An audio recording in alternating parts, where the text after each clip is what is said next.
खुलुमबाय बे समाव बडोलेण्ड इंखं टेलिभिजननि स्टुडिअ आं मिथिका नार्जारि दिनैनि गाहाय रादाबफोराव दङ।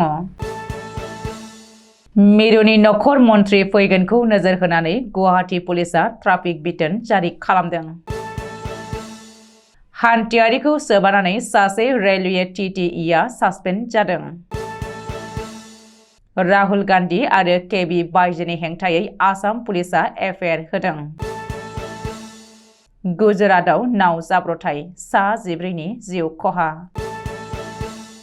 पाकिस्तान आर्मिनि हेंथायै बेल्स टिउरियाफ्रा दावहा फोसावदों। नगावआव घुस लानानै सासे प्रिन्सिपालआ हमजादों।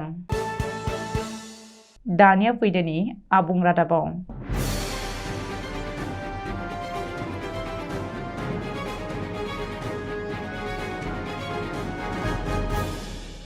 सनितपुरनि तेलामारायाव बाथौ महासभानि जथुम्मानि गेवलां मेलाव गाहाय आलासि महरै लेंहरजानाय मिरुनि नखर मन्थ्रि अमित शाहआ 20 जानुवारि सनिबारखालि गुवाहाटी बिरखं गाथोनाव ओंखारफैगोनखौ नोजोर होनानै गुवाहाटी मेट्रपलिटान पुलिसा ट्राफिक बिथोन जारि खालामदों। जायखिजाया रोखोमनि कमार्शियेल नाम्बार प्लेट थानाय गारिफ्रा 20 जानुवारि खालि गुवाहाटी नोगोरमानि पान्जाबारि रड, बि बरुवा रड, जेएनपि रड, एमजि रड, एटि रडफोराव सानजौफुनि 12 रिंगानिफ्राय मोनाबिलि 1 रिंगासिमाव खारनो मोननाय नङा। बेनि अनगायैबो अट' रिक्सा, थेला गारि बेफोरो गासैबो मुंख'जानाय लामाफोराव खारनो मोननाय नङा। 15203 बारावनि लखनऊ एक्सप्रेस ट्रेनाव सासे हान्थियारिखौ सोबानायनि थाखाय सासे टिटिइखौ रेलवे बिफाना सासपेन्ड खालामदों। हान्थियारिखौ सोबानाय भिडिअ'आ ससियेल मिडियायाव भाइरेल जानायनि उनाव रेलवे बिफाना जेबो गोबाव खालामाजासे सोबाग्रा टिटिइखौ गोख्रैयैनो सासपेन्ड खालामनानै नायबिजिरनो बिथोन होबाय होननानै रेल बिफाननि मन्थ्रि आश्विनी वैष्णवआ मिथिहोदों। लखनऊ रेलवे डिभिजननि डिभिजनेल मेनेजार एबा डिआरएमआ सासपेनसननि बिथोनखौ होदों।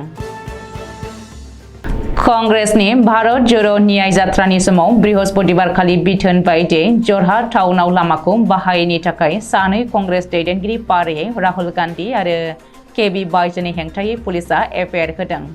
डिउटियाव थानाय पुलिस अफिसारनि सायाव गाग्लोबनायनि अजद होनानै कंग्रेसनि सानै दैदेनगिरिमोननि हेंथायै जरहाट पुलिसा एफआइआर होनायखौ कांग्रेसनि दैदेनगिरि जयराम रमेशआ सोंखारिनानै आसामनि गिबि मन्थ्रि डक्टर हिमन्त बिश्व शर्माखौ थांखिनानै बुंदों दि आथिखालाव कंग्रेसनि बे भारत जोड़ो न्याय यात्राखौ हिमन्त बिश्व शर्माया होबथानो एबा फेलें जाहोनो नाजादों। मख'नो गोनांदि थांनाय 14 जानुवारि 2024 खालि मणिपुरनिफ्राय जागायजेननानै 18 जानुवारि बृहस्पतिबाराव आसामाव हाबफैदोंमोन। दिनै शुक्रबारखालि कंग्रेसनि बे भारत जोड़ो न्याय यात्राखौ नावजों बुरलुंबुथुर दैमा बारनानै माजुलियाव हान्थिहैदों। गुजरातनि बारदेयाव थानाय हारनि बिलोआव लाइफ जेकेट गानाजासे नावजों हान्थिनाय गासै सा 14नि जिउ खहा जादों। थैनायफोरनि गेजेराव सानै फोरोंगिरि आरो सा 12 फरायसुलाफोर होननानै सुलुङाव मिथिहोदों। गोदोनाय नावआव गासै सा 27 सुबुं गाखोदोंमोन, नाथाय बिसोरनि माखासेया जिउ रैखा मोनफिननो हादों। पुलिसनि सुलुङाव फोरमायथिनाय बायदिब्ला बिसोर गासैबो गंसे फरायसालिनिफ्राय बारदारानि हारनि बिलोआव पिकनिक जाहैदोंमोन। बे दुखुनांथाव जाथायखौ खोनानानै गाहाय मन्थ्रि नरेन्द्र मदिआ थैनायफोरनि नखरनो गाहाय मन्थ्रि सुंथा फान्डनिफ्राय 2 लाख रां आरो जोखोम जानायफोरनो 50,000 रां अनसुंथाइ होनो फोसावदों। गुजरात सोरखाराबो थैनाय नखरनो साफायाव 4 लाख रां आरो जोखोम जानायफोरनो 50,000 रां अनसुंथाइ होगोन होननानै गिबि मन्थ्रि भुपेन्द्र पाटेलआ फोसावदों। बेल्स लिबारेशन आर्मी मुंनि टिउरिया हानजाया उदाङै पाकिस्तान आर्मिनि हेंथायै दावहा फोसावदों। मख'नो गोनांदि थांनाय 2000 मायथाइनिफ्रायनो पाकिस्ताननि बेलचिस्तान प्रभिन्सआव बेल्स लिबारेशन आर्मिया गावसोरनि उदांस्रिनि थाखाय पाकिस्तान आर्मिजों जुजिबोबाय थादोंमोन। बे समनि गेजेराव गोबां खहा जाबोदोंमोन। साननै सिगाङाव पाकिस्तान एयार फर्सआ बेल्स लिबारेशन आर्मिनि केम्पआव बम्बारमेन्ट खालामनानै सा 9 बेल्स लिबारेशन आर्मिनि सोद्रोमाखौ बुथारदोंमोन। बेनिखायनो आथिखालाव पाकिस्तान आर्मिनि हेंथायै बेल्स लिबारेशन आर्मिया दावहा फोसावदों। नोजोर होनो गोनांदि बेल्स हारिनि सायाव गोबां समनिफ्रायनो पाकिस्तान आर्मिया इनाय अनागार खालामबोदोंमोन।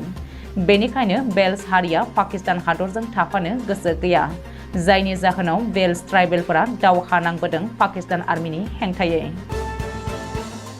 नगाव जिल्लानि खयमारी हायार सेकेन्डारि स्कुलनि प्रिन्सिपाल एबा गोरायुङा घुस लानानै सीएम पेजलेन्डजों हमजादों। प्रिन्सिपाल इनचार्ज बिबानाव थानाय गोरायुं बुलबुल चौधुरिया सासे फोरोंगिरिनि सार्भिस बुकखौ दिहुननानै होनायाव गासै 3,000 रां बिदोंमोन। मानो होनोब्ला बै फोरोंगिरिया गावनि सिबिथायनि टाइम लकेल इंक्रिमेन्ट मोननो गोनां दङमोन। बेनिनो 3,000 रां दाबिदोंमोन गावनिनो लोगो फोरोंगिरिनिफ्राय। दिनैनि रादाबा एसेनोसै। गोजोन्थों।